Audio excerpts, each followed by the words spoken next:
شیطان کون ہے؟ ایک زمانے میں آسمان کے دائرے میں ایک طاقتور اور شاندار فرشتہ موجود تھا جس کا نام ابلیس تھا۔ فرشتوں میں ابلیس اپنی خوبصورتی، حکمت اور اپنے خالق اللہ کی بندگی کی وجہ سے مشہور تھا۔ اس کا نور روشن تھا اور اس کے ساتھی فرشتے اور خود اللہ دونوں اس کا بہت احترام کرتے تھے۔ تاہم ابلیس کے اندر غرور اور تکبر بڑھنے لگا۔ چونکہ فرشتوں کو حکم دیا گیا تھا کہ وہ نوتخلیق شدہ انسان آدم کے سامنے سجدہ کرے، ابلیس کا خیال تھا کہ وہ اس نئی مخلوق سے برتر ہے۔ ان کا خیال تھا کہ آسمانی روشنی سے بنے ہونے کی وجہ سے وہ اللہ کی محبت اور تعریف کے زیادہ مستحق ہے۔ اللہ کے حکم کے سامنے سر تسلیم خم کرنے کے بجائے اس نے اس کی مخالفت کی اور اپنی اہمیت کے بڑھتے ہوئے احساس کی وجہ سے اس کی مخالفت کی۔ اللہ تعالیٰ جاننے والا اور حکمت والا ہونے کی وجہ سے ابلیس کے تکبر اور نافرمانی سے باخبر تھا۔ اپنی لامحدود حکمت میں اس نے ابلیس کے ایمان اور وفاداری کو آزمانے کا انتخاب کیا۔ اللہ تعالیٰ نے ابلیس سے پوچھا کہ اس نے آدم علیہ السلام کو سجدہ کیوں نہیں کیا، جس پر ابلیس نے تکبر سے جواب دیا کہ میں اس سے بہتر ہوں۔ تو نے مجھے آگ سے پیدا کیا اور تو نے اسے مٹی سے پیدا کیا۔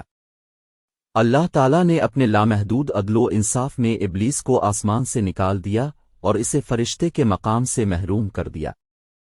ابلیس شیطان بن گیا، وہ فرشتہ جو قیامت تک زمین پر گھومتا رہے گا۔ شیطان نے اپنی تلخی اور غصے میں انسانیت کو گمراہ کرنے، ان کے دلوں کو آلودہ کرنے اور انہیں اپنے خالق کی نافرمانی کی طرف راغب کرنے کی قسم کھائی۔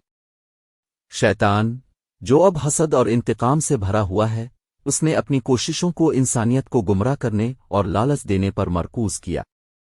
اس نے دھوکہ دہی کی اپنی طاقتوں کو ان کی کمزوریوں سے فائدہ اٹھانے اور ان کے ذہنوں میں برے خیالات کو پھیلانے کے لیے استعمال کیا، اس امید میں کہ وہ انہیں راست بازی کی راہ سے دور کر دیں گے۔ پوری تاریخ میں شیطان نے مختلف طریقوں سے انسانیت کو گمراہ کرنے کی کوشش کی۔ انہوں نے جنگوں کو اکسایا، لوگوں کے درمیان اختلافات کے بیج بوئے اور انہیں اپنی بنیادی خواہشات میں مشغول ہونے کی ترغیب دی۔ انہوں نے شکوک و شبہات، فتنوں اور جھوٹے وعدوں کو سرگوشی کرتے ہوئے لوگوں کو اللہ کی عبادت اور نیکی کی تلاش سے ہٹانے کی کوشش کی۔ شیطان کی کوششوں کے باوجود اللہ تعالیٰ نے اپنی رحمت اور حکمت سے نبیوں اور رسولوں کو بھیجا تاکہ انسانیت کو سیدھی راہ پر گامزن کیا جا سکے۔ ان رسولوں نے علم الہی اور ہدایت سے لیس ہو کر شیطان کے فریب کو بے نقاب کیا اور لوگوں کو اس کے فتنوں کا مقابلہ کرنے کی ترغیب دی۔ انسانیت کے لیے آخری امتحان قیامت کے دن آئے گا، جب شیطان کا اثر اپنے عروج پر ہوگا۔ یہ مانا جاتا ہے کہ اس دن شیطان کو اپنی حتمی شکست کا سامنا کرنا پڑے گا، اور جو لوگ اس کی پیروی کریں گے وہ اپنے اعمال کے لیے جواب دہ ہوں گے۔ شیطان انسانیت کے لیے ایک گہرا سبق ہے۔ یہ ہمیں غرور، تکبر اور نافرمانی کے خطرات کی یاد دلاتا ہے۔ یہ ہمیں شیطان کی سرگوشیوں سے ہوشیار رہنے اور اللہ کی ہدایت اور حفاظت میں پناہ لینے کی تعلیم دیتا ہے۔ اپنے ایمان پر ثابت قدم رہنے اور اسلام کی تعلیمات پر عمل پیرا ہو کر ہم شیطان کی طرف سے پیش کردہ آزمائشوں اور فتنوں پر قابو پا سکتے ہیں اور راست بازی اور ابدی نعمت اوہے کی طرف جدوجہد کر سکتے ہیں۔